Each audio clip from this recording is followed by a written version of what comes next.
संयुक्त परिवार में पिता की मौत के बाद न जाने कैसे अपनों में ही फूट पड़ गई और गांव की जमीन भाइयों में बट गई और सुधाकर के हाथ आया बस एक छोटा सा टुकड़ा।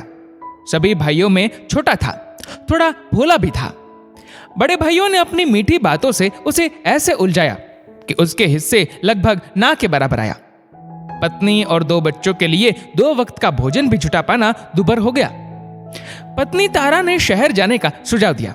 सुधाकर ने भी सोचा, जब दिलों में दूरियां आ ही गई है तो घरों के दूर होने से क्या फर्क पड़ेगा। गांव की सीधी सरल जिंदगी को अलविदा कहकर भीड़ भाड़ वाले महानगर का रुख करने का साहस किया। गांव की छोटी छोटी गलियां, वहां की हरियाली, चौपाल, गाय बैल, लहराती फसल की जगह थी ऊंची ऊंची इमारतें, भीड़ और सड़कें भी मानो दौड़ रही हो। कैसे होगा आगे, क्या करेंगे, गांव छोड़कर सही किया, ऐसे कई प्रश्न उनके सामने थे। पत्नी ने हिम्मत दी और रिश्तेदार की मदद से सुधाकर को एक सोसाइटी में चौकीदार की नौकरी मिल गई।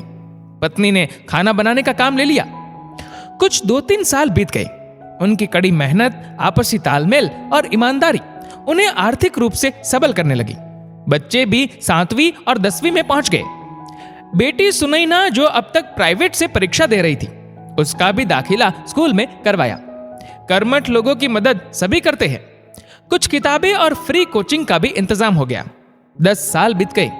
आज सुधाकर जी रोज की तरह सोसाइटी में अपनी रात की ड्यूटी पर थे।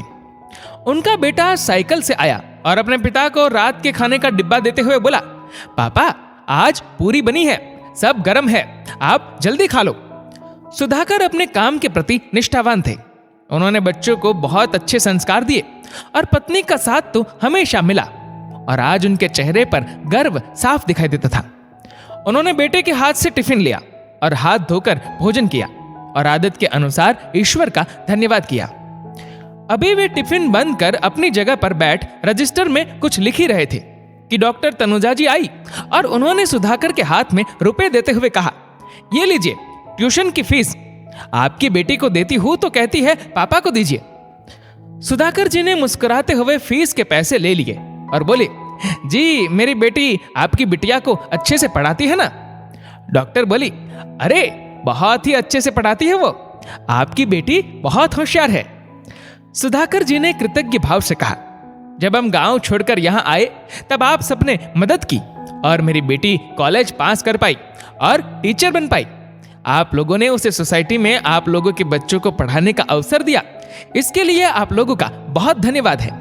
डॉक्टर बोली, सुधाकर जी आपकी मेहनत, बेटी की लगन और सभी का एक दूसरे का साथ था, इसलिए सब हो पाया।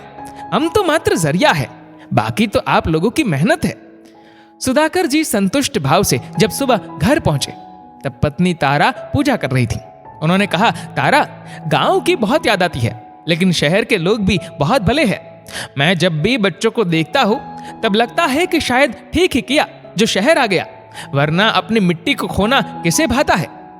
तारा ने कहा, आप ज्यादा ना सोचे, अब आप आराम करिए, मैं काम पर जाती हूं। इस बार 4 दिन के लिए गांव हो आएंगे, सबको अच्छा लगेगा। सुधाकर जी के मुख पर संतोष का भाव था।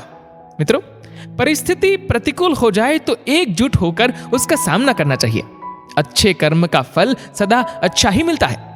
दोस्तों, ये कहानी लिखी है पायल धाबलिया ने। आपके इस वीडियो के बारे में क्या राय है नीचे कमेंट करके जरूर बताएगा।